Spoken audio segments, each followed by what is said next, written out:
Olá, queridos, tudo bem com vocês? Aqui é o Ricardo Paz novamente e no vídeo de hoje nós vamos falar sobre o administrador infiel. E esse texto nos faz pensar um pouco, tá? Então fica comigo até o final desse vídeo para a gente procurar entender um pouco o que o texto nos ensina sobre ser o administrador infiel. Então, roda a vinheta.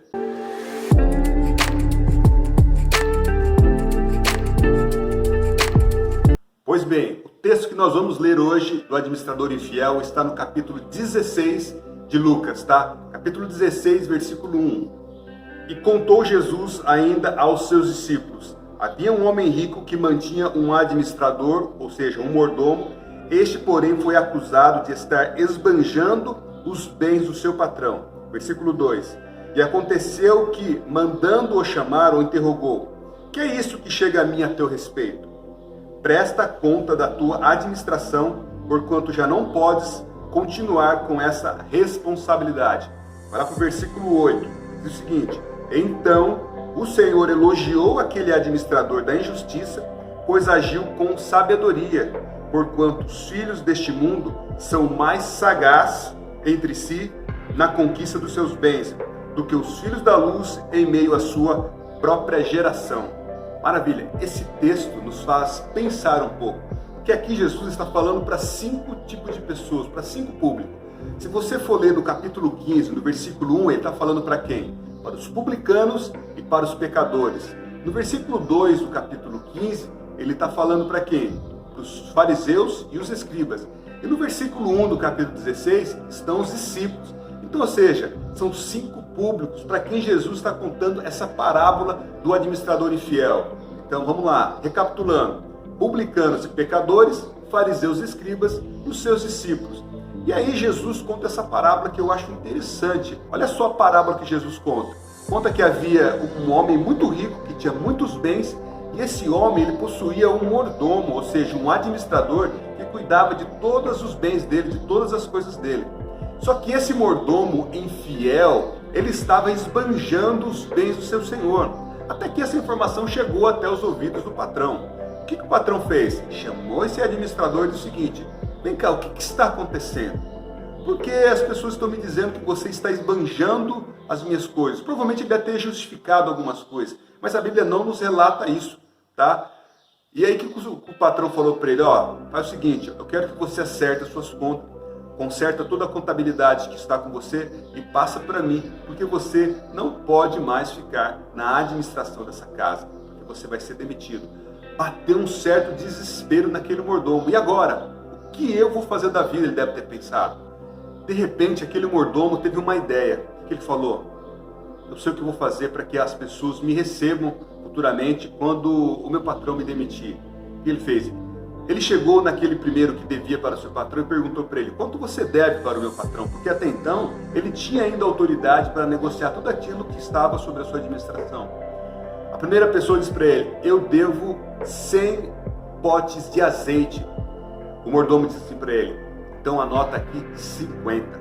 Aí ele foi no segundo devedor, perguntou para o segundo devedor: quanto você deve para o meu patrão? Ele disse: 100 tonéis de trigo. E ele disse: então anota 80 aqui, você só deve 80. Então a Bíblia diz que o Senhor elogiou a atitude daquele mordomo infiel. Diz que ele agiu com sabedoria a chegar naqueles devedores e negociar a forma de recebimento. A Bíblia diz que elogiou. E logo na sequência o texto diz o seguinte: que as pessoas do mundo são muito mais sagazes dos seus próprios interesses do que os filhos da luz. Ou seja, as pessoas que não servem a Deus, as pessoas que não seguem a Deus, que não têm compromisso nenhum com a Bíblia, não têm compromisso nenhum com Deus, a Bíblia diz que eles estão sendo elogiados. Por quê? O que me chama a atenção?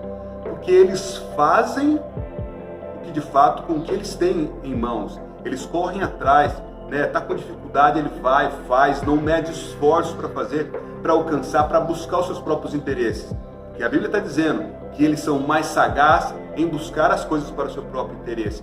Agora, aqueles que servem a Deus, que estão na casa do Senhor, que vão sempre aos cultos, que leem a Bíblia com frequência, o que o texto está dizendo? Que as pessoas do mundo são muito mais sagazes do que os filhos da luz. E aí me chama a atenção também porque dá a entender que os filhos da luz ficam só esperando em Deus. falando assim, vou esperar Deus preparar, não é o tempo de Deus, fica com mimimi, sabe, jogando totalmente a responsabilidade em Deus. Só que os filhos da luz, de fato, não faz por merecer, não corre atrás, não batalha, não procura estratégia, não procura estudar, não busca formas de avançar, sempre fica com mimimi e jogando a responsabilidade para Deus. Ou seja, entendendo o seguinte, se até agora não aconteceu nada, porque não é o tempo de Deus. Mas será que não é o tempo de Deus ou você também não fez nada para merecer? Ficou sentado esperando o anjo descer para colocar as coisas em nossas mãos. Então nos faz pensar um pouco aqui. Agora, uma outra coisa que me faz pensar também, por que Jesus elogiou uma pessoa que no início do texto agia com imprudência? Porque ele esbanjava os bens do seu Senhor. Como é que pode uma pessoa que esbanja algo que não é dela e depois recebe um elogio? O que você me diria a respeito disso? Como é que Jesus pode elogiar uma pessoa que agiu negligentemente, agiu de forma errada em não saber administrar os bens do seu patrão e logo após, quando ele faz uma negociação dessa, embora ele tinha total autoridade, mas ele fez para os seus próprios interesses, porque ele negociou com os devedores do patrão para simplesmente, quando ele ser demitido, ele ter onde ficar. Então ele agiu nos seus próprios interesses e não no interesse do seu patrão. Então pensa comigo, escreve aqui nos comentários aqui embaixo, por que será que Jesus elogiou no texto a atitude que ele teve em negociar com os devedores e ainda disse que os filhos do mundo são melhores ou são mais sagazes do que os filhos da luz? Nos faz pensar um pouco, né? Então deixa aqui nos seus comentários o que você acha desse texto. Você concorda que de fato ele agiu com prudência ou não? Se ele realmente, a atitude dele ter negociado com os devedores, ele agiu com sabedoria ou não agiu com sabedoria? Jesus nos faz pensar um pouco aqui, né? E a Bíblia diz que as pessoas que estavam ouvindo, os fariseus, os publicanos, os escribas, os pecadores, deram risada, ou seja, da forma como Jesus tratou aquele texto. Só que no versículo 11 do capítulo 16, o seguinte: se vocês não forem dignos de confiança em cuidar, administrar das riquezas deste mundo, quem lhes dará as verdadeiras riquezas? Vou repetir. Se vocês não forem dignos de confiança em administrar ou cuidar das riquezas deste mundo, quem lhes confiará as verdadeiras riquezas? Então eu quero deixar uma reflexão para você. Como você tem administrado tudo aquilo que Deus tem colocado em suas mãos? Lembra que eu já disse no outro vídeo aqui que tudo é de Deus.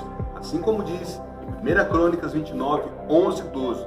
Tudo que existe nos céus e na terra é seu, ó Senhor, e seu este reino. Nós adoramos a Deus porque Ele dirige todas as coisas. Riquezas e honra vem somente do Senhor.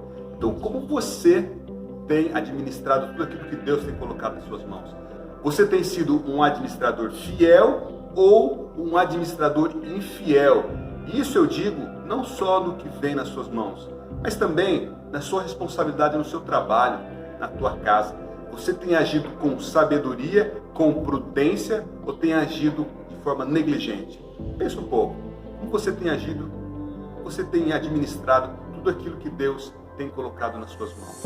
Então, se esse vídeo contribuiu para o seu crescimento, se esse vídeo foi relevante para você, então dá um like nesse vídeo, se inscreva no nosso canal, ative o sininho para que você seja notificado todas as vezes que publicarmos um vídeo desse canal, tá? Encaminhe ele para o máximo de pessoas possíveis. E até o próximo vídeo.